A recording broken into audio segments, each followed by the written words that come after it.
Today we're going to see this new study guide, which is study guide relating to hydraulic systems. And the hydraulic systems are part of mechatronic systems because, as you know, we are dealing with multi-energy systems that mix mechanical, electrical, electronics, and hydraulic systems and rotational systems. Today we are dealing with hydraulic systems. So I have prepared this study guide for you, and this is we're going to go over today some basic modeling techniques for hydraulic systems will be presented, as well as an example to develop into a lab assignment. So in here we go, and let's disappear from here.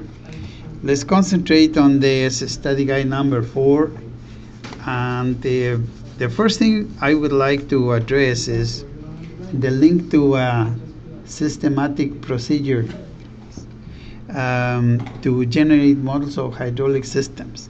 So that's your first link in here.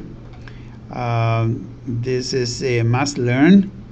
You need to know the steps to create a model for hydraulic systems. And just as we have done in an orderly fashion for mechanical systems, we gotta do it the same way for hydraulic systems, and we did it also for electrical systems. So let's just take a peek at this, because I think it's a very nice explanation in here. You must some warning in case the system, a link is gonna give us some trouble or some virus in here. But here we go. This is opening the that link on the internet, and we will have it in full screen. Huh? It won't open it for us. It says use a strictly one browser. Well,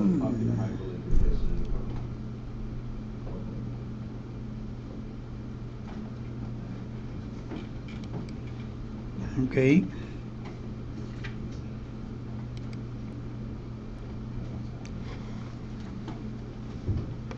Okay, it's taking us a little while in here.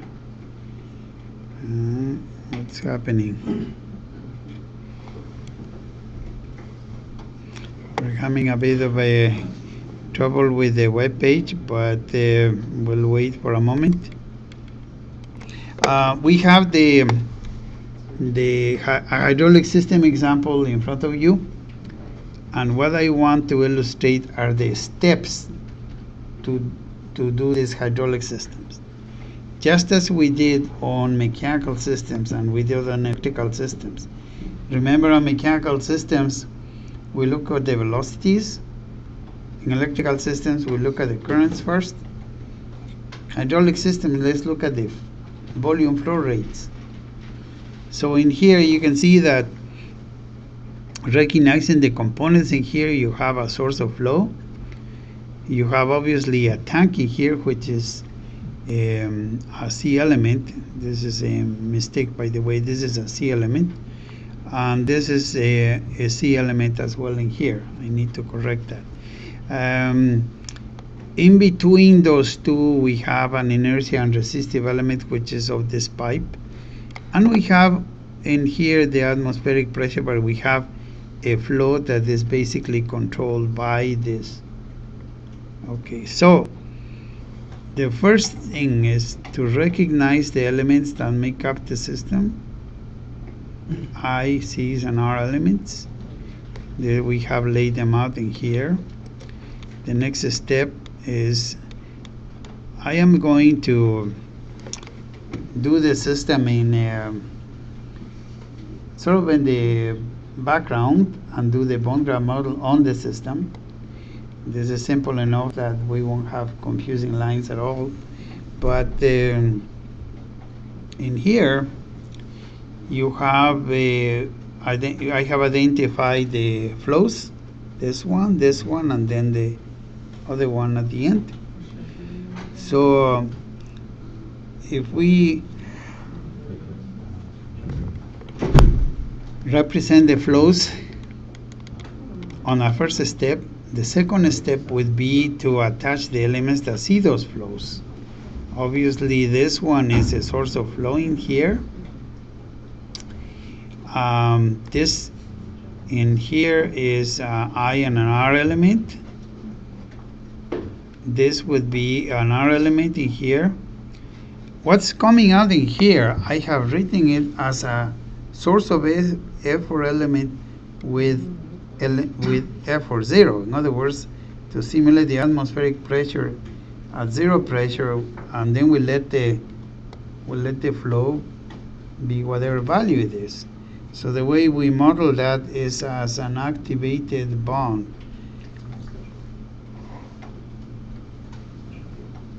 Source of effort with effort equals 0.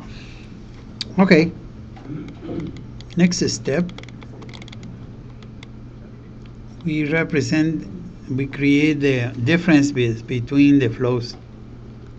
The way we do that is this flow minus this flow is using the 0 produces this difference. It's very obvious that the difference of what comes in here versus what goes out in here is what stays in the tank, right? And that's what this represents. Same thing here. What comes in here minus what goes, this is what goes into the tank. That is going to be this flow, the difference between those. And then, of course, this ones we had it already from the previous step. Next step is attach the elements that see those differences. Obviously the tank here and the other tank over here. You could suppress this, but it's okay to leave it there for purposes of the CAMG software. Or if you want to, like in this case, just this would become this. So you put this model as it is into the CAMG software. But you see what CAMG does? It assigns the numbers and also the causal marks. So not necessarily you have to do them on paper unless you really want to have a specific number for a specific bond for a specific element. And then of course you should do that. But otherwise let the software assign the causal marks and let the software also assign the bond numbers. Okay, so this is the complete model once you have this. Okay, so that's the procedure, and this is obviously is on this web page, on this link that comes from the first link on your study guide. Now, the second link in here is going to give you some more details about your lab, about this example that I would like you to do. So in this lab you must know the concept of a state space form, and you must know how to obtain the A, B, C, and D matrices of the system. We have seen it a little bit on the prior lab, but now to emphasize that we will do it for the hydraulic system. And using the outputs that you need to be giving, you produce the C and D matrices. And then in here is outlined your homework. You have problems 4, 7 to 415. There's 5, I think, of those. And then what I'm asking is for 3 of those to develop the state space form using CAMG and generate the block diagrams from the first order equations. Well, remember that block diagrams come from equations, right? So if we have state variable form, we should be able to produce block diagrams. I'm doing this so that you do that exercise and learn the relationship between the two, not necessarily to suggest that first we do a bond graph model and then we we spend more time doing a block diagram multiply. That would not be so efficient. So I'm just doing this so that you see the mechanism that is behind. Then you have the computer assignment, which is an example I'm going to discuss on your day for the next quiz. So what's this example that I'm going to show you? This is described in this picture over here. This is a picture of a hydraulic power plant. Okay, so just imagine yourself if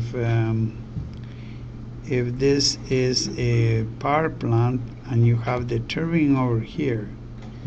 Power is being produced by this water flowing and creating a volume flow rate that goes into propelling the turbine, and then the turbine produces electricity, right?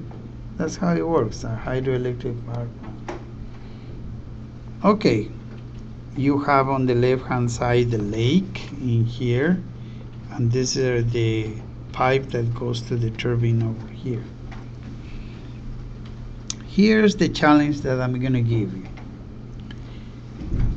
First of all, if you model the system on the computer, these tanks that you see here, they're all empty. So if you just have the gate closed here and you restart the system, what will happen? Water will come in here and will fill this up to the same level and nothing will happen, right? That's according to Pascal's principle, that's how it would be. But I am going to create a little trouble over here by simulating a situation where the grid has lost power. And if you have lost power someplace in the city, then you have taken the load off the turbine. And when you take the load off the turbine, what would be the likely consequence? The consequence would be that the turbine would speed up, and basically if it continues with a flow like that with no load, it would destroy itself. So we cannot have this situation. So what we need to do is simulate a lost power of the grid, and at the same time sensing that over here, we need to shut this pipe off. We need to shut the flow to the turbine off.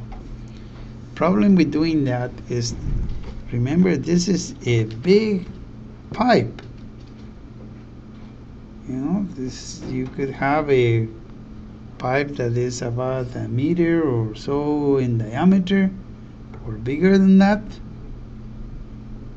That carries a lot of water and a lot of power, big. So, but you don't have a choice. You have to shut off this. You have to shut this off. If you do that, and nothing exists other than the pipe in here, chances are that the pipe will burst into pieces. I mean, the pressure is so high, and you know, if Superman comes and stops this flow of water, you know, there's going to be consequences. I mean, it's just, you know, the momentum of that water is big. So to prevent a catastrophe, we create these standpipes to allow that when the water is shut off in here, the water will divert over here until the system calms down and settles down and there's no more flow anymore. So what will happen? You shut off the valve over here, the water will come up here, and the two of them will oscillate this way, like this. They would oscillate until finally they reach a steady state condition. However, the situation that we need to prevent is one that by closing this, the standpipe receives such amount of water and it spills from the top. And if that happens, even this standpipe purpose would be diminished. I mean, we do it for a reason, right? We do it so that to prevent a big flood, and second thing, to prevent an explosion of the main pipe. So we have a challenge design problem now, just like we did with the seat belts. We need to determine how big those pipes should be so that the water won't spill and that the pressures that are to withstand over here are also within reasonable values. Because we are doing this to relieve and avoid the catastrophe in such a way that the flow of water will go to these standpipes until the system settles down. But the very nature that we close the valve in here creates a transient pressure response on this system of unprecedented magnitude, because if you close this, you have to stop the whole flow of water and send it up here and let it oscillate until things calm down. Okay, so that is the challenge we have before us. You are giving some design criteria in here. You're also giving the constitutive relationships for the C elements and the I elements. You are giving the value for the internal resistance of the pipe, and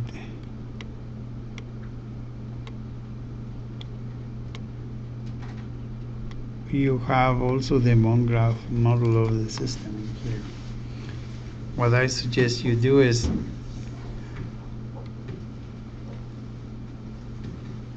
redo this Von Graph model so that you get convinced that this is the one that represents the power plant, and enter it into the ChemG software.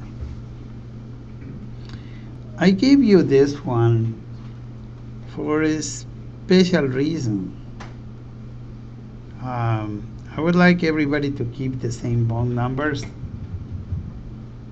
and the reason that I want to do that is so that we concentrate on the major challenge we have over here, and that is that in here you need to have a zero pressure pipe flowing here, and you also need to consider how deep the static loads are, because those depend on the static loads depend on hydrostatic pressure. See here, right here, you have the laking here. Obviously the pressure on this point is going to be rho GH, right, based on our hydrostatic principles from physics. But what about over here? You have 10 meters farther down. So because H is different, rho GH is going to be also different. And so is in here too. So those you need to model as pressure sources. So that's why you have this, see, 3 of those.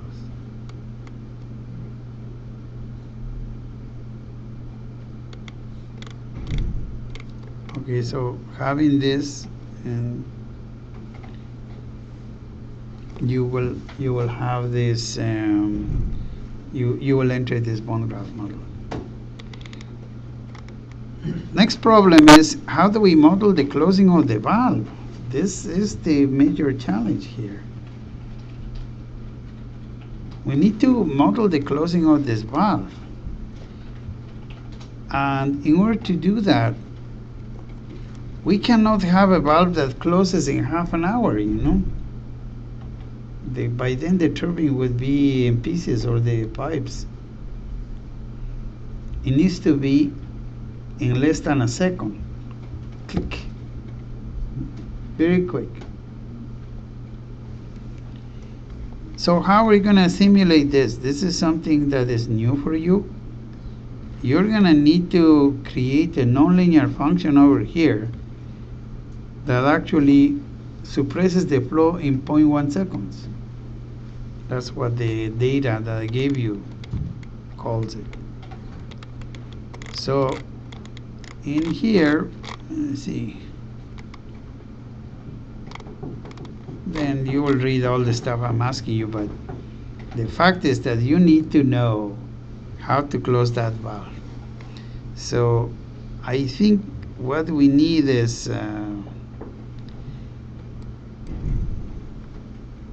okay, so here's my,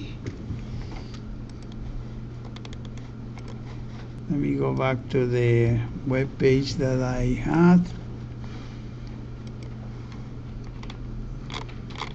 This is on this on the study guide, the other link. See right here. This has a detailed